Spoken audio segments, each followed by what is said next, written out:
जो लोग आज विरोध कर रहे हैं उन्होंने कभी कुछ दिया नहीं। तो अपना दल बनाए, अपना संख्या बल बना ले, बहुमत बना के वो कोई भी कानून पास कर दे। सुनो आपने, ये चंद्रशेखर आजाद के शब्द नहीं बल्कि उनका अहंकार बोल रहा है। और इसलिए बोल रहा है क्योंकि आरक्षित लोगों ने इन्हें जिताकर संसद तक पहुंचाया है। चंद्रशेखर आजाद ने आरक्षण में संशोधन को लेकर खुली चुनौती दी है। सरकार और सामान्य वर्ग दोनों को चुनौती दी है कि अपनी सरकार बनाओ और फिर आरक्षण के साथ जो चाहो वो कर लो, क्योंकि इस सरकार में आरक्षण हटाओगे तो हम वो करेंगे जो शायद सोचा नहीं होगा। बता दें कि देश में आरक्षण हटाओ आंदोलन की मांग तेज है।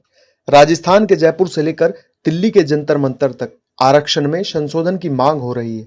सामान्य वर्ग के लोग इसमें संशोधन की मांग कर रहे हैं, लेकिन अब यह मामला राजनीति का केंद्र बनता जा रहा है। सामान्य वर्ग चाहता है कि आरक्षण आर्थिक आधार पर हो, लेकिन सरकार वोट बैंक के लिए संपन्न होने के बावजूद भी सभी एससी एसटी वर्ग को आरक्षण बांट रही है। जंतर मंतर पर प्रदर्शन तेज हुआ तो केंद्र सरकार को आगामी यूपी विधानसभा चुनाव की याद आई, क्योंकि यूपी में जाति के आधार पर चुनाव होते हैं।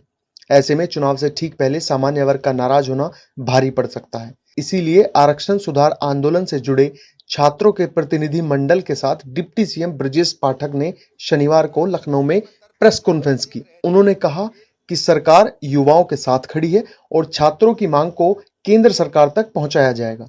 लेकिन इसी बीच नगीना से सांसद चंद्रशेखर आजाद ने सामान्य वर्ग को खुली चुनौती दे दी। उन्होंने कहा कि चुनाव में भागीदारी लो, पार्लियामेंट में सरकार बनाओ और फिर कानून बनाओ और जो चाहे वो कर लो। चंद्रशेखर ने क्या कुछ कहा है, पहले वो सुनिए।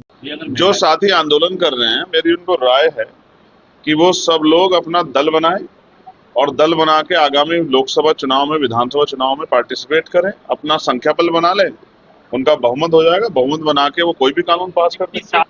आप ये समझिए, जो लोग आज विरोध कर रहे हैं उन्होंने कभी कुछ दिया नहीं। ये तो संवैधानिक व्यवस्था नहीं होती तो आप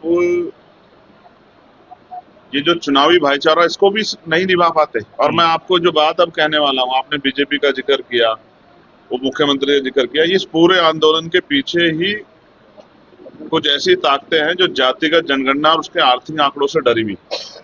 चंद्रशेखर आजाद ने यह भी कहा है कि भारत सरकार और लखनऊ दरबार में बैठे सत्ताधीशों, कान खोलकर सुन लो, आरक्षण व्यवस्था में किसी भी तरह की छेड़छाड़ बर्दाश्त नहीं की जाएगी। आरक्षण पर हमला यानी सामाजिक न्याय पर हमला है और सामाजिक न्याय से समझौता आजाद समाज पार्टी किसी भी कीमत पर बर्दाश्त नहीं करेगी। आरक्षण का विरोध करने वालों को आजाद समाज पार्टी खुली बहस के लिए आमंत्रित करती है। अगर आपके पास आरक्षण के खिलाफ तर्क और तथ्य हैं तो सामने आइए, बहस कीजिए तथ्यों से और संविधान के दायरे में। आरक्षण को लेकर सामान्य वर्ग के लिए खुली चुनौती नहीं तो क्या है। आजाद ने यह चुनौती देकर साफ कर दिया है कि देश में किसी की भी सरकार आए, आरक्षण को कोई कुछ नहीं कर सकता। अगर किसी भी सरकार ने ऐसा करने की सोची तो क्या हो सकता है, इसका अंदाजा भी नहीं लगाया जा सकता। देश आरक्षण में संशोधन की मांग कर रहा है, लेकिन चंद्रशेखर की खुली चुनौती यूपी के विधानसभा चुनाव में हार की तरफ इशारा कर रही है। लेकिन सवाल अभी भी वही है, क्या संपन्न परिवार को भी आरक्षण मिलना चाहिए? एससी एसटी वर्ग में जो परिवार संपन्न हो चुके हैं उन्हें आरक्षण मिलना जरूरी है?